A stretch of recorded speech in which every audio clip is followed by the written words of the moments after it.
মুসলিম বিন আকিল কুফা নগরে চলে গেলেন। বাবাজি দাওয়াত দিতেছেন।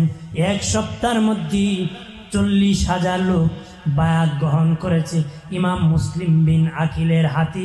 ইমাম হুসাইনের নামে মুসলিম বিন আকিলের কাছে বায়াতে রাসূল গ্রহণ করেছে 40,000 লোক এক সপ্তাহের মাধ্যমে। আর এক সপ্তাহের ভিতরে একজন বলে আমার বাসায় দাওয়াত সকালে, আরেকজন বলে দুপুরে, আরেকজন বলে দুপুরে, আরেকজন বলে বিকালে।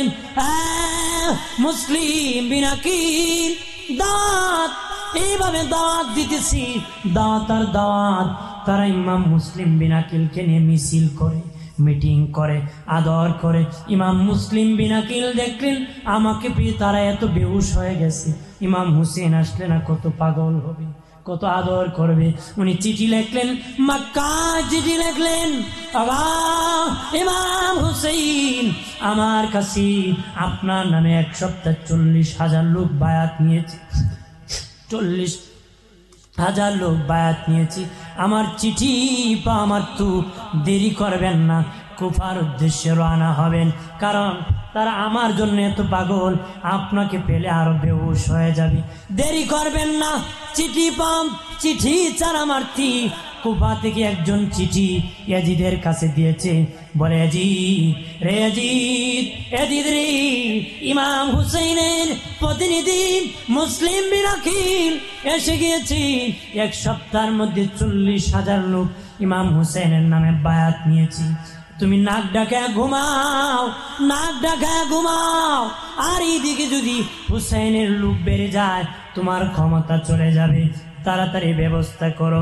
ওই মুহূর্তে হারামজাদা উবাইদুল্লাহ ইবনে জিয়াদ কি ছিল হারামজাদা, যার বাবা ঠিক ছিল না, কয় বাবার ঘরে তার মাই জানে না, এমন হারামজাদা উবাইদুল্লাহ ইবনে জিয়াদ কি কুফার গভর্নর বানায় পাঠাইল।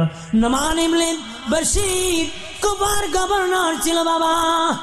বাবাজি, কুফার গভর্নর নোমান ইবনে বশীর কি কুফা থেকে ট্রান্সফার করে অন্য গভর্নর অন্য জায়গায় দিয়ে দিল। আর ওই হারামজাদা উবাইদুল্লাহ ইবনে জিয়াদ কি কুফার গভর্নর বানালো। ওই হারামজাদা কোত্থেকে প্রবেশ করবে? ইমাম হোসেন মক্কা থেকে যে রাস্তায় কুফা নগরে প্রবেশ করবে, এই রাস্তা দিয়ে উবাইদুল্লাহ সন্ত্রাসী চেহারা ডাকিয়া ওই কুফা নগরে প্রবেশ করতেছে। আর কুফাবাসী ভেবেছি উনি ইমাম হুসাইন আসতেছে, ঘোড়ার পিঠে চেহারা রুমাল দিয়ে ডেকে ফেলেছি, ঘোড়ার বহর পিছনে বাবাজি। তখন কুফাবাসী মারহাবা ইয়া হুসাইন বলে তাকবীর দিতেছি। এই হারামজাদা উবাইদুল্লাহ গভর্নর হাউজে ডাইরেক্ট ঢুকে পড়েছে। গি রুমালটা সরাই নোমান ইবনে বশীর, এই দেখো আমাদের আমিরুল মুমিনিন ইয়াজিদ তোমাকে এখান থেকে ট্রান্সফার করে দিয়েছে, আমাকে সেখানের গভর্নর বানাইছি। ওই পাপিষ্ট ইয়াজিদ কুফার গভর্নর বানাইছি, হারামজাদা কি বানায় সেখানে বাবা নোমান ইবনে বশীর চলে গেছে কুফার গভর্নর হইয়া। ওই হারামজাদা ওই দিন 40,000 লোক বায়াত নিয়েছিল, তাদের বিপক্ষে হুঙ্কার দিল, এই ইরাকবাসী, কুফাবাসী, শুনেছি মুসলিম বিন আকিলের হাতে ইমাম হুসাইনের নামে নাকি তোমরা বায়াত নিছো। আর ইয়া হুসাইন বলে তোমরা তাকবীর করতেছো, একটারও আমি ছাড় দিব না। আমি উবাইদুল্লাহ ইবনে জিয়াদ আমিরুল মুমিনিন ইয়াজিদ আমাকে গভর্নর পাঠাইছি।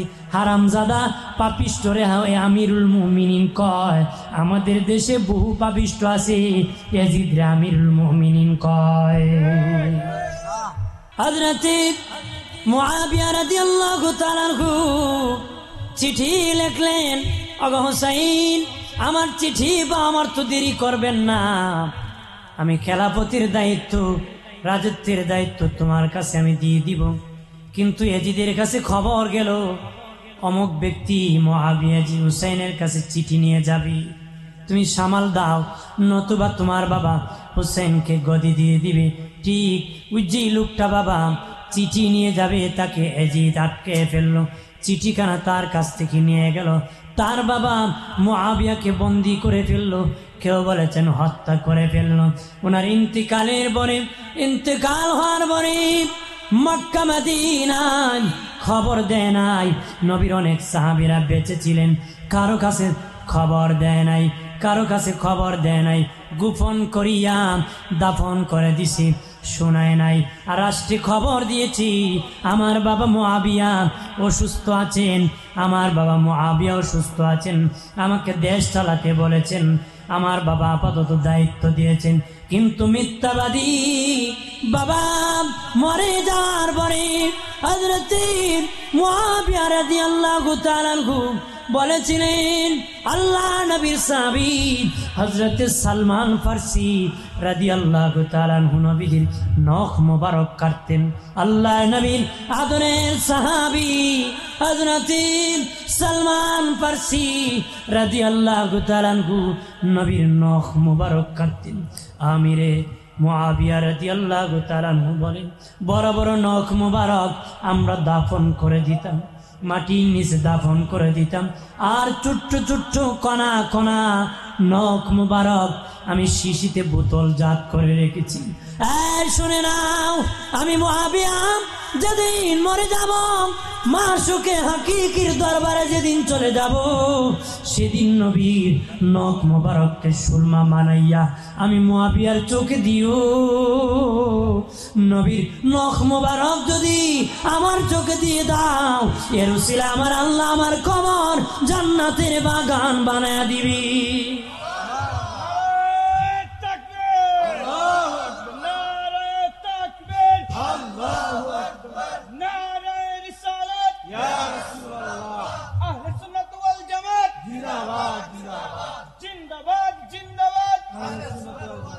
আমার বানের বাবা দ্বীপ, ওই পাপিষ্ঠ দ্বীপ বাবা ইন্তেকালের পরে খবর দেয় নাই মক্কা মদিনা, না দিয়ে গোপনে দাফন করেছি। ক্ষমতা যখন তার হাতে নিয়ে গেছে, সব ক্ষমতা, ঠিক এরকম ভাবে বাবা সৌদি আরব আজও ক্ষমতা নেয়। বাবা বন্দি করে বা ছেলে ক্ষমতা নেয়, চাচা বন্দি করিয়া বাতিজা ক্ষমতা নেয়।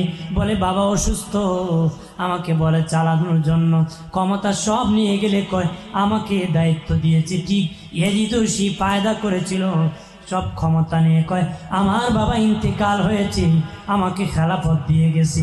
ইতিহাস বর্ণনায় ভুল আছে রে বাবাজি, অনেকভাবে ইতিহাস বর্ণনা আছে, শুধু পেলেই পড়লে চলবে না, নির্ভরযোগ্য ইতিহাস পড়তে হবে। আহলুস সুন্নাহ ওয়াল জামাত যে ইতিহাস সাপোর্ট করে সেই ইতিহাস পড়তে হবে, ওই ইতিহাস জানতে হবে। কোনো সাহাবায়ে কেরামের সমালোচনা করা যাবে না, করলে বাবা মুসলিম হবা ঠিক, সুন্নি হতে পারবা না রে। কি হতে পারবা না? ভাইরা আমার খেয়াল করেন ভালোভাবে, আল্লাহ নবীর সাহাবী হযরত মুআবিয়া রাদিয়াল্লাহু তাআলা আনহু ইয়াজিদকে খেলাফত দেন নাই, ইতিহাস আছে, কিন্তু বাবা এটা নির্ভরযোগ্য নয়। খেলাফত দিয়েছেন যে ইতিহাস, এটা নির্ভরযোগ্য নয়, দেন না, এটি নির্ভরযোগ্য ইতিহাস। এজিদকে খেলাফত দেন নাই, সে জোর করিয়া ক্ষমতা নিয়ে আমার হুজুরের আদরের নাতি ইমাম হুসেইনের কাছে চিঠি লিখেছে, আমার বাবা খেলাফত দিয়েছে, তুমি আমার কাছে বায়াত গ্রহণ করো। মদিনার ওই গভর্নরের কাছে চিঠি দিয়েছে, মদিনার সে গভর্নর ইমাম হুসেইনকে ডাকিয়া গভর্নর অফিসে আনলো, চাপ প্রয়োগ করলো বায়াত নেওয়ার জন্য। বিশেষ করে আব্দুল্লাহ ইবনে জুবায়ের, আব্দুল্লাহ ইবনে আব্বাস, হযরত ওমর কি হযরত বাবাজি ইমাম হুসেইনকে চাপ প্রয়োগ করলো, তিনজনের বায়াত নেওয়ার জন্য চাপ সৃষ্টি করলো। আর অনেকের বায়াত নেওয়ার কথা বলেছি, তবে এই তিনজনের বায়াত নিতেই হবে, এরকম প্রয়োগ করে দিল রে। যখন ইমাম হুসেইন রাদিয়াল্লাহু তাআলা আনহু বুঝতে পারলেন যে জোর করে আমার কাছ থেকে তার কাছে বায়াত নিয়ে নিবি, আমাকে বায়াত করে ফেলবে, জোর করে সই নিতে চায়, আমি দিব না। উনি আগেই জানতেন, বুঝতে পেরেছেন, পাহারাদার যুবক দাঁড় করায় রাখছিলেন। সকল গভর্নর হাউস থেকে যুবকের নিরাপত্তায় বের করে আল্লাহর নবী রওজার পাশে যায় বলেন, ওগো নানাজি, আমার নানাজি, যে মদিনা আপনার জন্য নিরাপদ ছিল, মদিনার মানুষ ঘাম গিয়েছিল।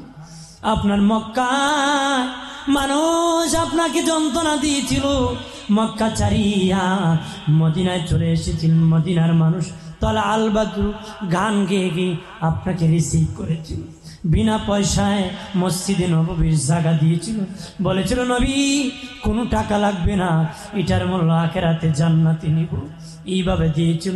নবী আপনার জন্য ছেলেরা, মেয়েরা, ছোট্ট ছোট্ট বাচ্চারা, বৃদ্ধরা গান গেয়েছিল, এত ভালোবেসেছিল। নিরাপদ নগরী, শান্তির নগরী, নিরাপদ নগরী। অগণানাজি এখন দেখি মদিনায় পাপিষ্ঠ জিদ আক্রমণ করতেছি। এই মদিনায় থাকলে সে আমার কাছ থেকে বায়াত নিয়ে নিবি, তার কাছে আমাকে বায়াত করতে বাধ্য করে ফেলবে। কি করব? আমি মক্কায় চলে যেতে চাই।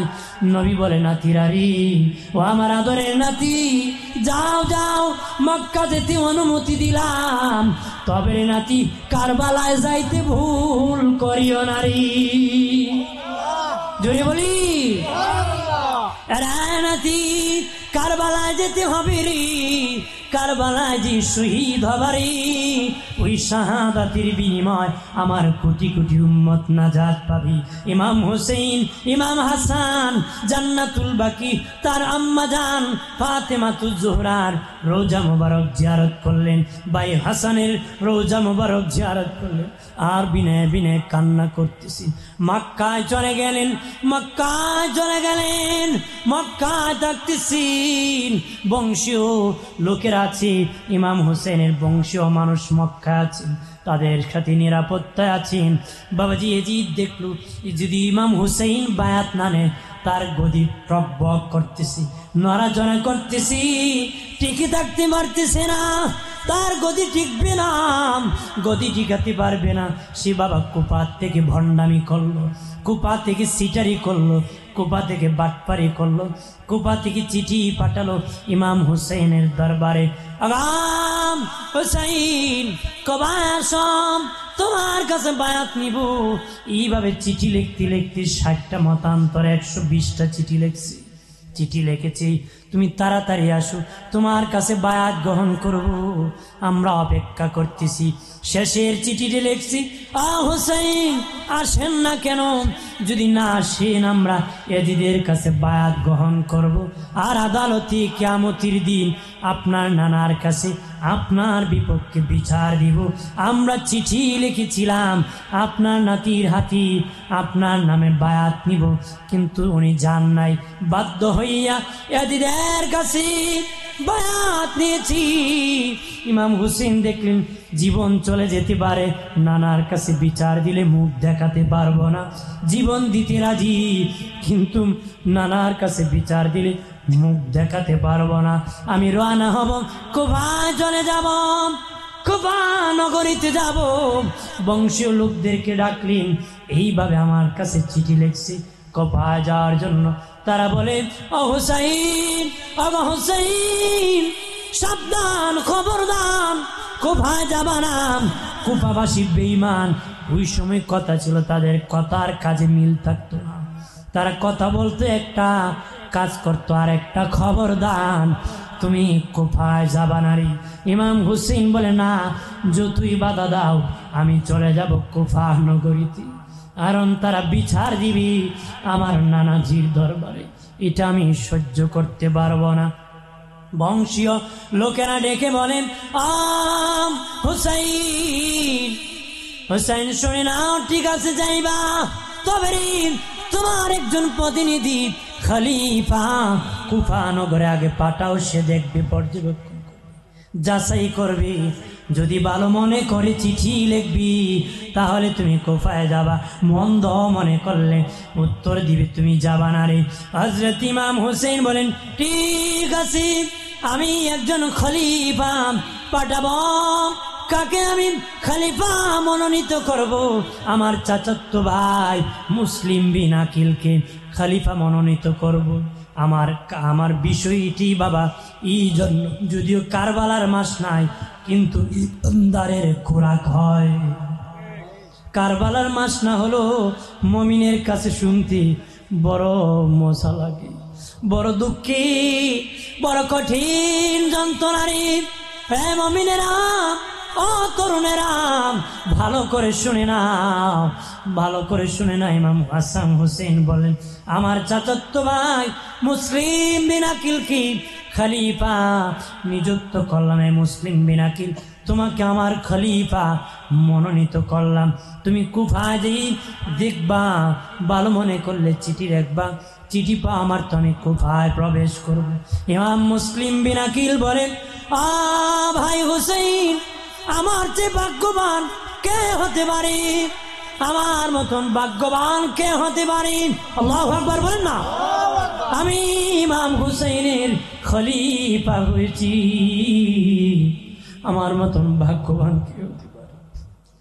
আমার জীবন সার্থক, আমি ইমাম হুসেনের খলিফা হয়ে গেছি। উনি রানা হবেন, আর দুইটা ছেলে ছোট্ট বাচ্চা ইব্রাহিম আর মোহাম্মদ, তাদের মা বেঁচে নাই। তারা রাস্তায় ব্যারিকেড সৃষ্টি করে, গো বাবা কই যাও, কোথায় যাও রে বাবা? ইমাম মুসলিম বিন আকিল বলেন, ইমাম হুসাইনের খলিফা হয়েছি, আর দাওয়াতি কাজে আমি কুফায় যাইতেছি।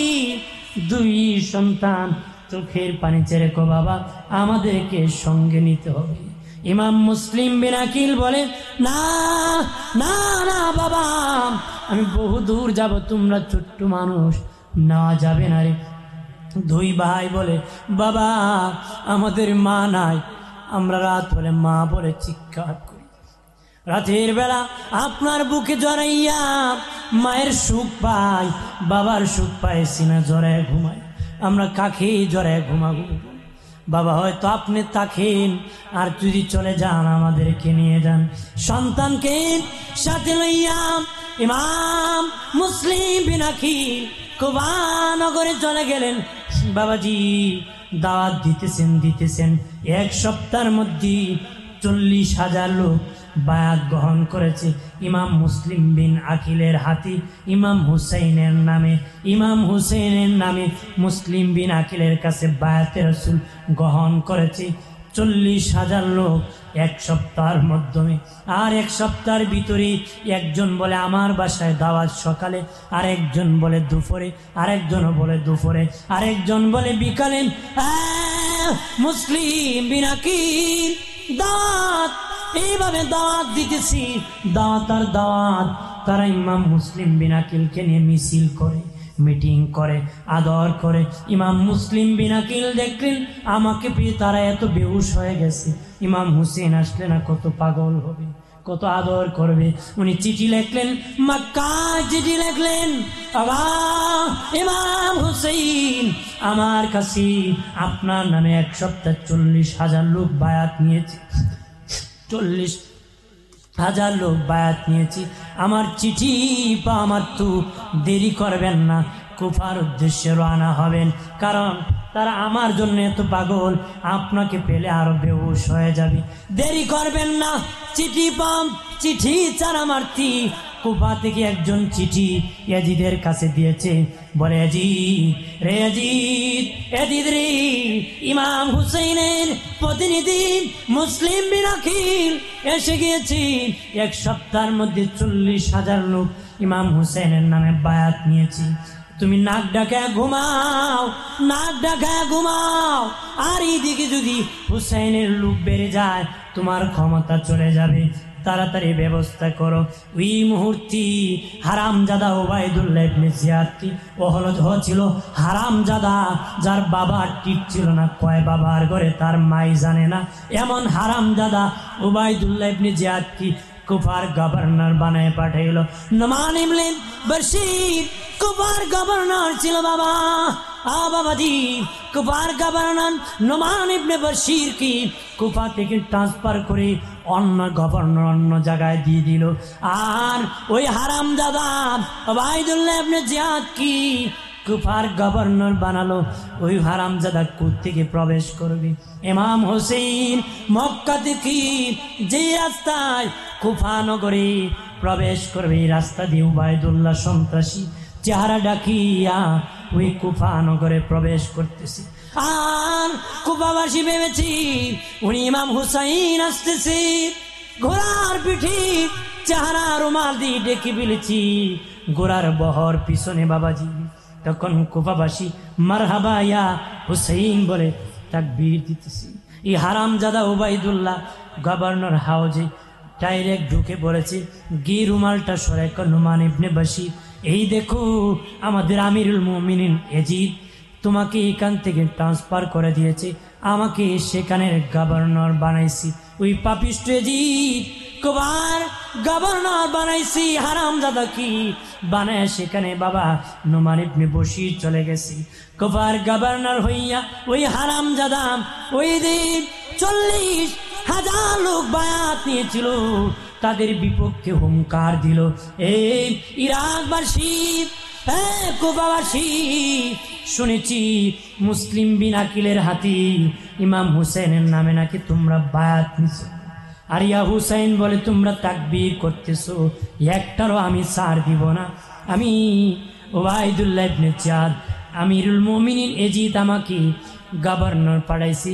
40,000 লোক ভাগিয়া চলে গেল, তার পলায় গেল ইমাম মুসলিম বিন আকিলের বিপক্ষে। ওই হারামজাদা উবাইদুল্লাহ হুঙ্কার দিল, অফার দিল যে তাকে যদি ধরে নিতে পারো ওই পুরস্কার দিব। ইমাম মুসলিম বিন আকিল দৌড়াতে শুরু করলেন, যার ঘরে ডাক দিন সে দরজা বন্ধ করে দে। যারা আগের দিন শুধু দাওয়াত করেছি, দাওয়াত দিবে বলেছি, তাদের দরজায় ডাক দিলি তারা দরজা খুলে না, কয় ওগো মুসলিম বিন আকিল দরজা খুললে আমাদেরকে মেরে ফেলবে। এই কুফার মানুষ এত বড় বেঈমান বাবাজি।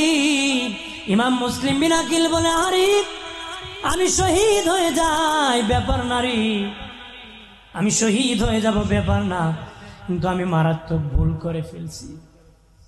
আমার ভাই হুসাইন আসার চিঠিটা আমি পাঠাই দিছি, এখন একটা চিঠি যদি পাঠাই মক্কায় যাবে, কিন্তু আমার ভাই পেয়ে তো আর মক্কায় নাই, রওনা হয়ে গেছে। মধ্যখানে তো চিঠি পাঠানো যাবে না, মারাত্মক ভুল করে ফেলেছি। এইভাবে বাবাজি ও বাবাজি বলতে বলতে ইমাম হুসাইন রাদিয়াল্লাহু তাআলা আনহু চিঠি পাইয়া কুফার উদ্দেশ্যে বাবাজি 72 জনের কাফেলা অথবা 80 জনের 82 জনের কাফেলা, শিশু বাচ্চা নারী পুরুষ ঘোড়ার পিঠে চড়িয়া কুফার উদ্দেশ্যে রওনা হলেন। আস্তে আস্তে আস্তে আস্তে একটা জায়গার মধ্যে আসলেন। জায়গাটা কেন জানি ভয়ঙ্কর জায়গা মনে হইতেছে, ভয় লাগতেছি, ভয় লাগতেছি। ওনার বোন জয়নাব রেখে বলে, ভাই হুসাইন, ভাই হুসাইন, জীবনে বহু জায়গায় গিয়েছি, এমন ভয়ঙ্কর জায়গা দেখি না, এটা কেমন জায়গা রে, ভয়ঙ্কর লাগতেছে। ইমাম হুসেন বলে, বোন অপেক্ষা করো, আমার নানা বলেছেন যে জায়গায় আমি শহীদ হব ওই জায়গাটা আমার জন্য ভয়ঙ্কর হবে। রে বোন আর অপেক্ষা করো। সামনে গেলেন, ঘোড়ার পাও দেবে যায়, বলেন ভাই কত মাটি দিয়ে ঘোড়া দৌড়াইছি, শক্ত মাটির মধ্যে ঘোড়ার পাও দেবে যাইতেছি। ইমাম হুসেন বলেন, বন্ডি নানা বলেছি ঘোড়ার পাও দেবে যাবে, আরো পরীক্ষা বাকি আছে, তাবু টাঙ্গাবো, কুটা গারবি, ফিলার গারবি, তাবু টাঙ্গানোর জন্য বাবা তাবু গারবি, স্বাভাবিকভাবে গর্ত খনন করলে পানি বের হয়, কিন্তু কারবালায় যখন বাবা তাবুর খুঁটা গাড়তেছি, খুঁটি গাড়তেছি, পিঙ্কি দিয়া রক্ত বের হতেছি, লাকড়ি আনবি, গাছে কাঠ কাটবি, লাকড়ি আনতে গিয়েছি বাবাজি, স্বাভাবিক গাছে আঘাত করলে কষ বের হয়, কিন্তু সেখানে পিঙ্কি দিয়ে রক্ত বের হতেছে। এবার ওনার বোন জয়নাব ডেকে বলি, রে ভাই হুসাইন, জীবনে অনেক কাঠ কেটেছি, এরকম দেখি নাই, জীবনে অনেক মাটি কাটতে দিচ্ছি, কষ বের হয় গাছ থেকে, মাটি থেকে পানি বের হয়, এটা কেমন? ইমাম হুসেইন কয়, বোন, আমার নানা বলেছি যেখানে আমি শহীদ হব ওই জায়গার গাছ থেকে কষনা রক্ত বের হবে, মাটি থেকে রক্ত বের হবে, এটার নাম কারবালা। এখানে আমি হুসাইন শহীদ হয়ে যাব।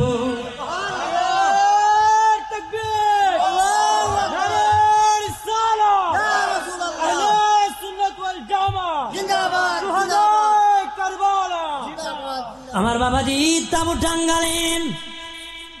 বাবাজি খেয়াল করেন, সপ্তম দিন পানি বন্ধ করে দিয়েছি, একদম ঘেরাও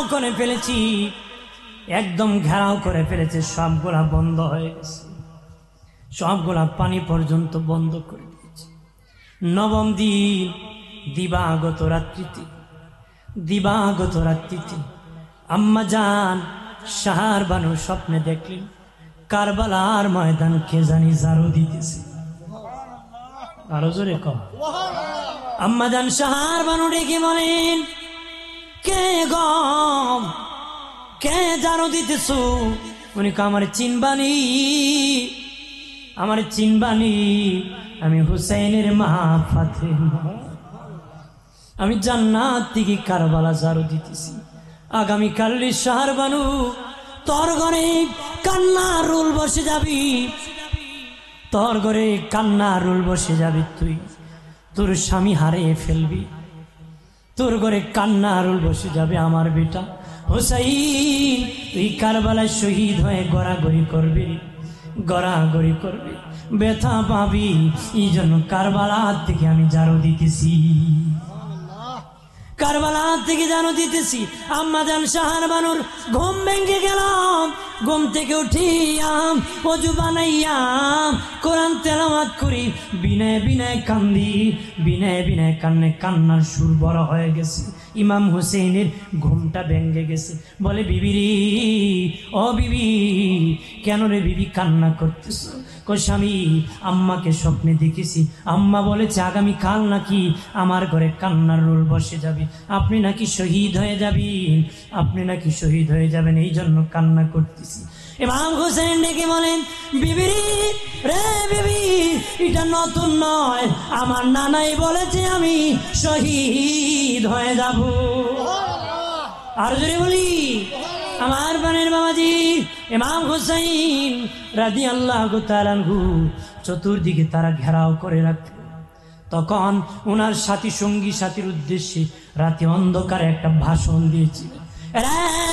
আমার সঙ্গী সাথী শুনে নাও, বাবাজি ইমাম হুসেইনের সাথে আমাদের দুইজন আম্মাও ছিলেন, একজন জয়নব বিনতে জাহাজ ছিলেন, আর একজন উম্মে সালমা ছিলেন।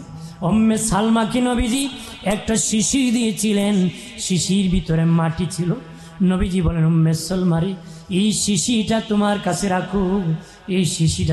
কাছে রাখো, যেদিন ওই শিশির মাটি ঘুণে পরিণত হবে, সেদিন বুঝবা আমার হুসেইন কারবালায় শহীদ হয়ে যাবে।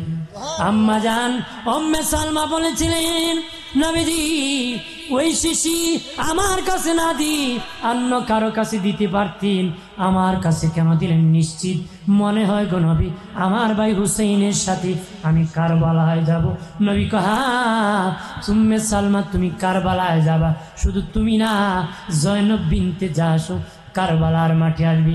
ঠিক সত্যই যেদিন ইমাম হুসাইন রাদিয়াল্লাহু তাআলা আনহু কারবালা যেদিন এসেছিলেন, আমাদের দুইজন আম্মা উম্মে সালমার জয়নব বিনতে জাহাশ এসেছিলেন। নবীজি ইমাম হুসেইন তখন তার পরিবার সকলের উদ্দেশ্য, নারীদের উদ্দেশ্যে, পুরুষদের উদ্দেশ্যে ভাষণ দিয়েছিলেন। আমার সঙ্গে সাথী, এই দেখো তাবু খুলে দিতেছি, বাতি নিভাইয়া দিতেছি, সোজা অন্ধকারে তোমরা বাড়ির দিকে চলে যাও, তোমাদের ক্ষতি হোক আমি চাই না, তোমাদেরকে মারার জন্য আনে নাই, আমি হুসেইনকে মারার জন্য তারা এনেছি, আমি হুসেইনকে শহীদ করার জন্য এনেছি, তোমরা চলে যাও রে। রাতে অন্ধকারে বাতি নিভাই দিতেছি। সঙ্গী সাথীরা ডেকে বলে, ও হুসাইন, না, তোমাকে কারবালায় রাখিয়া বিপদে ফেলে দিন, আমরা কেউ যাব না। যদি চলে যায় নবীর দরবারে জবাব দিতে পারবো। আমরা কেউ যাব না, কেউ যাব না, কেউ যায় নাই। ফজরের আজান ইমাম হুসাইনের তাবুতে হলো, ইয়াজিদের তাবুতে ফজরের আজান হলো। ঠিক নামাজ দুই তাবুর মধ্যে হয়ে গেল। নবী বাবাজি ইমাম হুসেনের বিবি সাহার বানু ডেকে বলে, স্বামীরি 8 দিনের বাচ্চা আলী আসগরির পানির জন্য কাতরাইতেছি, জিব্বা শুকিয়ে গেছি, আমারও খাবার নাই, পানি নাই রে স্বামী, স্তন শুকিয়ে গেছে, দুধ নাই, জিব্বা পর্যন্ত শুকিয়ে গেছে, পানি নাই।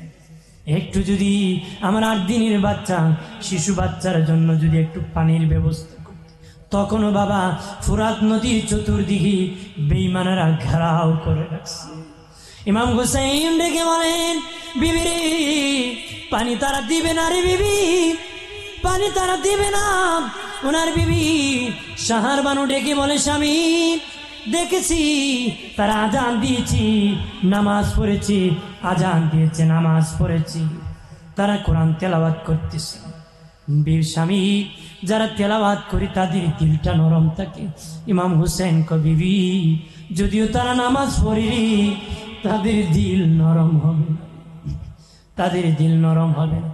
স্ত্রীর মন রক্ষা করার জন্য শিশু আলী আসগরকে কুলে লইয়া ফোরাত নদীর পাড়ে যায় বলে, জিদের সৈন্যরাম শুনে নাও, আমি পানি পান করব না রে, আমি পানি পান করব না। এই দেখো আমার শিশু বাচ্চা আলী আসগর 8 দিনের জন্য, আমার বাচ্চা যদি বেঁচে থাকি তোদের বিপক্ষে অস্ত্র ধরবে না, আমার এই বাচ্চাকে একটু পানি দিও রে। এই বেঈমানেরা নীরব, কথা বলে না। নীরবতা হলো অনুমতির লক্ষণ। ইমাম হুসেন ভাবলেন মনে হয় অনুমতি দিয়েছে, এমনি ফুরাত নদী নেমে গেলেন। এমনি বাবা বাম হাতি শিশু আলী আসগরকে ধরে রেখেছেন, ডান হাত কানাম ফোরাত নদীর মধ্যে ঢুকা দিয়েছি। যে ঢুকে দিয়েছি বাবা ফোরাত নদীর ভিতরে যখন ঢুকে দিয়েছি, পানিটা উঠে শিশু আলী আসগরের মুখে দিবি, এমনি একটা বেঈমান দূর থেকে তীর নিক্ষেপ করেছে। এমনি শিশু আলী আসগরের বুক দিয়ে ঢুকা পিঠ দিয়া বাহির হয়ে গেছে। মুহূর্তে শিশু আলী আসগর শাহাদাতের পেয়ালা পান করেছি। আর শিশু আলী আসগরের রক্ত, শাহাদাতের রক্ত দিয়ে ইমাম হুসেনের জুব্বাটা লাল হয়ে গেছে। বিবির কাছে আসে, কো বিবি দুনিয়ার পানি খাওয়াইতে পারি নাই, জান্নাতের পানি খাওয়াইয়া দিছি। তোমার সন্তান আলী আসগর শহীদ হয়ে গেছে, শহীদ হয়ে গেছে। ঠিক তোমার প্রাণের বাবাজি এমনি ভাবি অদুস্থ বুজুর্গরাম ওই তখন তারা ডেকে বলল, আগা হুসাইন, আগা হুসাইন শুনে নাও, তোমার সাথে আমরা যুদ্ধ করব। তারা ডাকতেছে ইয়াজিদের সৈন্যরা। ইমাম হুসাইন মনোযোগ দেন, ওনার তাবুতে আছে, কয়েক মিনিট বলতেছি, ওনার তাবুতে আছে। ইয়াজিদ বাহিনীরে বলে, হুসাইন তোমার নাকি অনেক ক্ষমতা, আসো আজকে তোমার সাথে যুদ্ধ করব। আপনারা বলেন ইমাম হুসেন কি যুদ্ধ করতে কুফায় গেছিল নাকি? উনি দাওয়াত খেতে গিয়েছে, দাওয়াত খেতে গিয়েছে, তারা বলে যুদ্ধ করবে। ঠিক ইমাম হুসেন বলেন, ঠিক আছে যুদ্ধ যদি করো যুদ্ধ করব, তবে মাথা নত করব না, মাথা নত করব না। বিভিন্ন অফার দিয়েছে তারা। উনি বলে না, আমি মাথা দিয়ে দিব, ইমান দিতে পারি না, ইমান দিতে পারি না, আমি মাথা দিয়ে দিব। ওই ময়দানে তারা চিঠি, তারা বলতেছি বেকায়দায় ফেলে বায়াত নেওয়ার জন্য। ইমাম হুসাইন হাতে চিঠি নেই, ইয়াজিদ বাহিনীর উদ্দেশ্যে ভাষণ দিলেন, আর ইরাকবাসী, কুফাবাসী, আমি কি তোদের সাথে কোনো দুশ্মনী করছি নাকি? আমি কি তোমাদের কোনো বিরোধিতা করছি নাকি? তোমরা কেন আমার সাথে দুশ্মনী করো? তোমরা যারা আছো আমার নানার সান্নিধ্য লাভ করেছো, আমার নানার মুখে কি তোমরা শোনো নাই? আমার নানা কি বলি নাই, আমি হুসাইন জান্নাতের যুবকদের সর্দার হব। আমি বলতেছি ইয়াজিদ বাহিনীর থেকে যদি দল বাদ দিয়ে আমি হুসাইনের কাছে আসতে পারো, আমি হুসাইন তোরে জান্নাতে না নিয়ে আমি হুসাইন যাব না রে। সেদিন সেই করম কথা দিল নরম করে নাই। ইমাম হুসাইন বলেন, জি শূন্যরাম, আমাকে কেন তোমরা এই বিপদে ফেললা? আমি তো ইচ্ছা করে আসি নাই, তোমরা আমাকে দাওয়াত করে এনেছো, তারা দাওয়াত করি নাই। উনি বলেন, অমুকের ছেলে অমুক আমাকে চিঠি লিখছে। ওরা বলে ওই চিঠি নাকি তাদের না।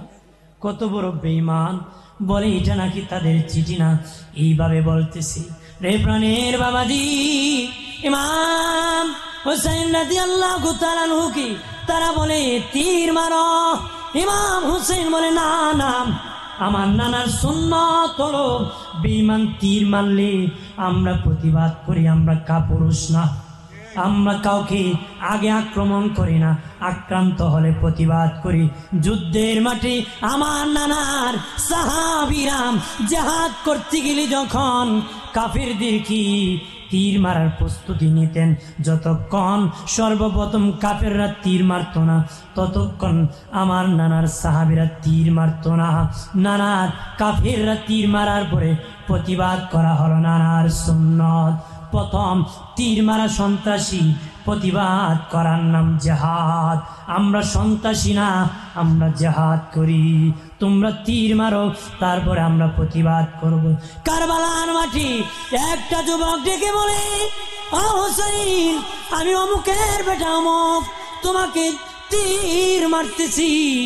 এইভাবে তীর যখন মেরে দিয়েছি, ইমাম হুসাইন কয় একটা কো চারা যাবে না, চলো ধরো। বাবাজি এগিয়ে যখন গেল, এদিক কোন বেঈমান, এজিদের কোন বেঈমান পারতেছে না ইমাম হুসাইনের সাথে, একটা পারতেছে না যুদ্ধ করে। তখন তারা দেখলো হুসাইনের কাছে পরাজয় হয়ে যাবে, তখন এইভাবে যুদ্ধ নয়, মল্লক যুদ্ধ করবো, একজন একজন করে জিহাদ করব। হুসাইন রে, একসাথে নয়, তোমার যারা যুদ্ধ করবে একজন একজন করে পাঠাবা, একজন একজন করে। ইমাম হুসাইনকে আমি বুঝতে পেরেছি, তোমরা চাও আমাকে শহীদ করে দিবে, আমার বংশকে শহীদ করে দিবে, এই জন্য তোরা চাস একজন একজন করে যুদ্ধ করবে, নতুবা আমাকে হারাই দিবি, আমি শহীদ হব রে, আমি ঈমান দিতে পারবো না। একজন একজন করে জিহাদের মাঠে যাইতেছি, আলী আকবর শহীদ হয়ে গেছি। বাবাজি একজন একজন করে আমি শট করে ফেলতেছি, শহীদ হয়ে যেতেছি। ইমাম কাশেম আসিয়া কো চাচ্চু অনুমতি দেন, আমি জিহাদে শহীদ হয়ে যাব, আমি যুদ্ধের মাঠে শহীদ হয়ে যাব। ইমাম হুসাইন কয়, কাশিম রে কাশিম, তুমি তাকো, তুমি যদি শহীদ হয়ে যাও তোমার মাকে খেয়ে দেখে রাখবি রে বাবা কাশিম। ইমাম কাশিম ডেকে বলে, চাচ্চু আমার আব্বা বিদায়ের আগে ওসিয়ত করেছিলেন, ও বাবা কাশিম রে, তুমি থাকতে আমার ভাই যেন বিপদে না পড়ে। চাচ্চু আমি বেঁচে থাকবো, আপনি শহীদ হয়ে যাবেন, হতে পারবে না, দোয়া দিয়ে দেন আমি শহীদ হয়ে যাব, যুদ্ধের মাটি শহীদ হয়ে যায়। ইমাম জাইনুল আবেদিন ডেকে বলে, আব্বা অনুমতি দেন, জিহাদে যাব, আমি যুদ্ধে যাব। ইমাম জাইনুল আবেদিন কি ইমাম হুসাইন কো, না রে বাবা, তুমি যদি জিহাদের মাঠে শহীদ হয়ে যাও আমার নানার বংশ থাকবে না রে জাইনুল আবেদিন, তুমি শহীদ হয়ে না, তুমি যুদ্ধের মাঠে যেও না, তুমি যুদ্ধের মাঠে যেও না, গেলে শহীদ হলে আমার নানার বংশ থাকবে না। এ জাইনুল আবেদিন তুমি বেঁচে থাকো রে, আমি হুসাইন শহীদ হয়ে যাব, আমি হুসাইন কারবালা শহীদ হয়ে যাব, তুমি দুনিয়ার কোন বাদশার দরবারে বিচার দিও না রে, আমাদের শহীদের খবর দুনিয়ার কোন বাদশার দরবারে বিচার দিও না। জীবনে কোনদিন যদি মদিনায় যেতে পারো, জীবনে কোনদিন আমার নানার দেশ সোনার মদিনায় যদি যেতে পারো, আমাদেরকে যেইভাবে শহীদ করেছে নানার কাছে একটু কইও, আমার নানারে কইও কারবালার মাঠে শহীদ হয়ে গেছি, আমাদেরকে তারা এত জুলুম করেছে, খবরটা বলে দিও।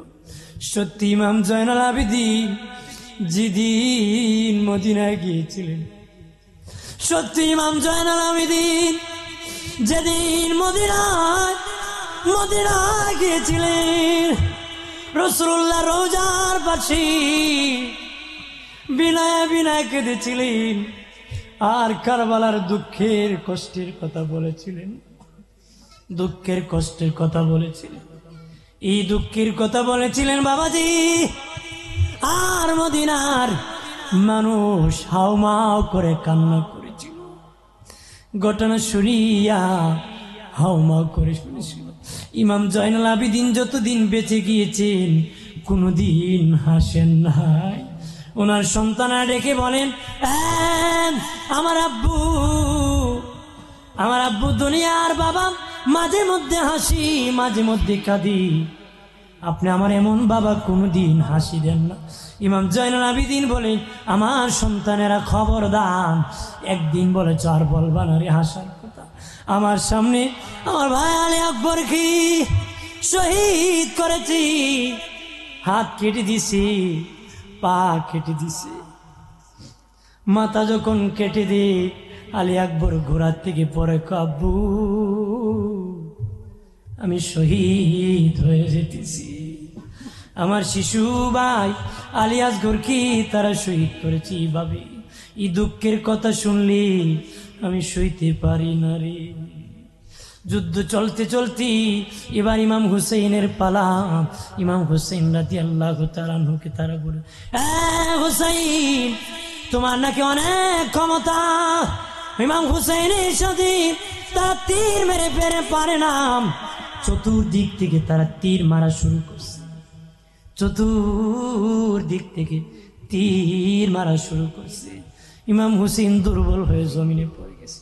দুষ্ট বেঈমান কালো ডোরা কাটা কুকুর শিমর উঠে বসে গেছে বুক মুবারকে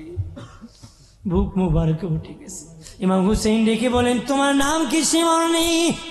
তুমি আমার নানা বলেছি তুমি কালো ডোরা কাটা কুকুর, তুমি আমাকে শহীদ করে দিবি রে। তবে শিমর একটু সময় দে, আমি 2 রাকাত নামাজ আদায় করব। 2 রাকাত নামাজ পড়ার জন্য দাঁড়ায় গেছে। দ্বিতীয় সিজদায় যখন গিয়েছে, ইয়েজিদ পাপিষ্টের গোষ্ঠীরা বলে, নামাজ থেকে উঠলে হুসাইনের শক্তি বেড়ে যাবে। কেউ পারবা না রে, কেউ পারবা না, সিজদায় চাপা দিয়া ধরো। যাতা চাপা দিয়ে যখন ধরেছি, বুকে উঠে যখন ছুরি লাগাবে, ইমাম হুসেইন কো শিমর রে, তোর ভূতে ধরছি, টাকার লোভে পাইছি, তোরে ভূতে ধরছি। সারাদিন যদি আমার হলকমে ছুরি চালাস, গলা কাটতে পারবে না।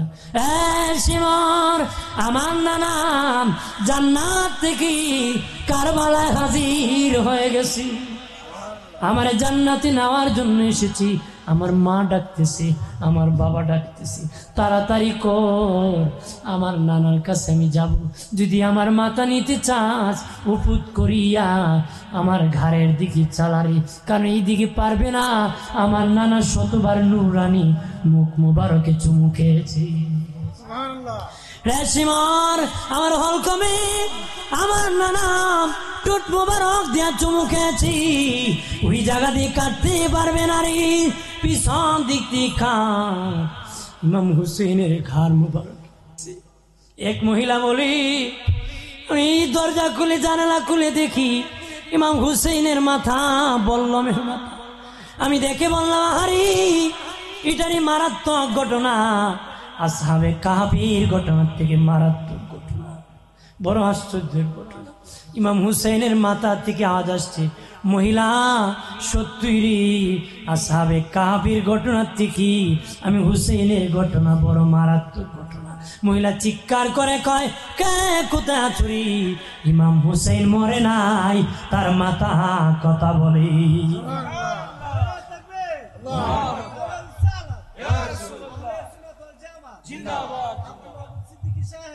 বাবাজি, জুলুমের সীমা আছে, নির্যাতনের সীমা আছে। ওনার মাথা কেটে নিয়েছে, আর কি জুলুমের বাকি? এরপরে কি জুলুম করছে জানেননি? কারবালার মাঠে বাবাজি ইমাম হুসাইনের লাশের দিকে 70টা উট দাঁড় করায় লাগছে সিরিয়াল ভাই। আপনারা জানেন ঘোড়া, যুদ্ধের ঘোড়ার নিচে কোড়ার মধ্যে বাবাজি একরকম লোহার লাগানো থাকে, লোহার প্যারাগের মতন ঘোড়ার পায়ের মধ্যে লাগানো থাকে। ওই রকম 70টা উট কার দাঁড় করায় রাখছে ইমাম হুসাইনকে জুলুম করবে, নির্যাতনে বাবাজি সীমা আছে। বাবাজি খেয়াল করেন ভালোভাবে, শহীদের পরে ইমাম হুসেইনের জুব্বা কাপড় টানিয়া টানিয়া তারা খুলে নিছে, দেহের কাপড় চোপড় খুলে নিয়ে কাপড় চোপড় সরিয়েছে। এরপরে বাবা সিরিল বা ইমাম হুসেইনের লাশ মুবারকের উপর ঘোড়া দৌড়াইছে। জুলুমের একটা সীমা আছে। ইমাম হুসেইনের লাশ মুবারকের উপর ঘোড়া দৌড়াইছে, ঘোড়ার কুড়ার লোহার চাপি গোস্তগুলা খুলে খুলে গেছে।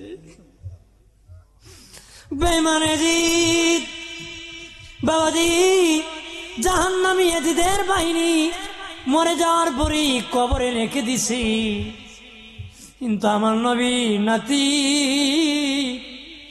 লাশ, সঙ্গী সাথীর লাশ 3 দিন কারবালার মাঠে পড়ে রয়েছে। 3 দিন পরে আমি আগামের মানুষ দাফন করার জন্য আসছে, লাশ চিনে না, দেখে একটা যুবক ঘোড়া দৌড়ায় আসছে, আসিয়া বলে তোমরা চিনো না রে, তোমরা কি চিনো না? এটা ইমাম হুসেইনের লাশ, এটা আলী আকবরের লাশ, আলী আসগরের লাশ, ওয়াহাব কালবির লাশ। ওরা বলে তুমি কেমনে চিনো?